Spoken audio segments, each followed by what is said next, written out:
শরীর থেকে ক্ষতিকর টক্সিন পদার্থ দূর করে কিডনিকে ভালো রাখার জন্য বেশ কিছু পানীয় পান করতে পারেন। সেই পানীয়গুলো কি কি, চলুন আজকে সেই সম্পর্কে জেনে নেওয়া যাক। নাম্বার 1, চিনি ছাড়া লেবু পানি। লেবুতে পাওয়া যায় সাইট্রিক অ্যাসিড। এই সাইট্রিক অ্যাসিড প্রস্রাবের ক্ষারীয় ভাব কমিয়ে কিডনিতে পাথর হওয়ার ঝুঁকি কমায়। সাইট্রিক অ্যাসিড ছোট কিডনি পাথরকে ভাঙতেও সাহায্য করে। এর পাশাপাশি শরীর থেকে বের হতে সাহায্য করে। তবে কিডনি রোগে আক্রান্ত ব্যক্তিদের ক্ষেত্রে লেবু কিংবা অন্য কোনো ফল খাওয়ার আগে অবশ্যই চিকিৎসকের পরামর্শ নিতে হবে। নাম্বার 2, ডাবের পানি পান করতে পারেন। ডাবের পানি হচ্ছে প্রাকৃতিক ইলেকট্রোলাইট সমৃদ্ধ। এই পানি শরীরকে হাইড্রেটেড রাখতে সাহায্য করে। এছাড়া কিডনিতে অপ্রয়োজনীয় সোডিয়াম জমতে দেয় না। নাম্বার 3, যবের পানি পান করতে পারেন। যবের পানি শরীরকে ঠান্ডা রাখে, এর পাশাপাশি কিডনি পরিষ্কার করতেও সাহায্য করে। নাম্বার 4, পর্যাপ্ত পরিমাণে পানি পান করতে হবে। নর্মাল পানিতে কোনো ধরনের ক্যালোরি কিংবা চিনি নেই।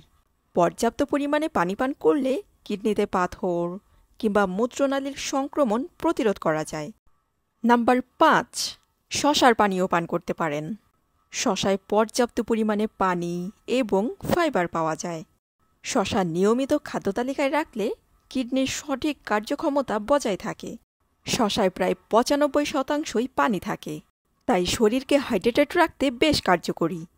এর পাশাপাশি প্রস্রাবের মাধ্যমে শরীর থেকে ক্ষতিকর টক্সিন এবং বজ্র পদার্থ বের করতে সাহায্য করে। শসায় পটাশিয়াম থাকার কারণে শরীরের ইলেকট্রোলাইট ব্যালেন্স ঠিক রাখতে সাহায্য করে। শরীরে ইউরিক অ্যাসিডের মাত্রা বেশি হয়ে গেলে কিডনিতে পাথর হওয়ার ঝুঁকি বাড়ে। এক্ষেত্রে শসা শরীরে জমে থাকা ইউরিক অ্যাসিডকে ভাঙতে সাহায্য করে। এক্ষেত্রে কয়েক টুকরো শসা স্লাইস করে কেটে নিয়ে কিছু সময় পানিতে ভিজিয়ে রেখে খেয়ে নিতে পারেন। তবে অতিরিক্ত চা, কফি, কোমল পানীয় কিংবা এনার্জি ড্রিঙ্কস কিডনির ক্ষতি করতে পারে। তাই এই ধরনের পানীয় পান করার ক্ষেত্রে সতর্ক থাকুন। যাদের কিডনিতে সমস্যা আছে তাদের ক্ষেত্রে চিকিৎসকের পরামর্শ ছাড়া অতিরিক্ত পরিমাণে পানি পান করা উচিত নয়। আমার আজকের ভিডিও এই পর্যন্তই। স্বাস্থ্য সম্পর্কিত বিভিন্ন ধরনের ভিডিও পেতে তানিজাস ডায়েরির সাথেই থাকুন। ধন্যবাদ।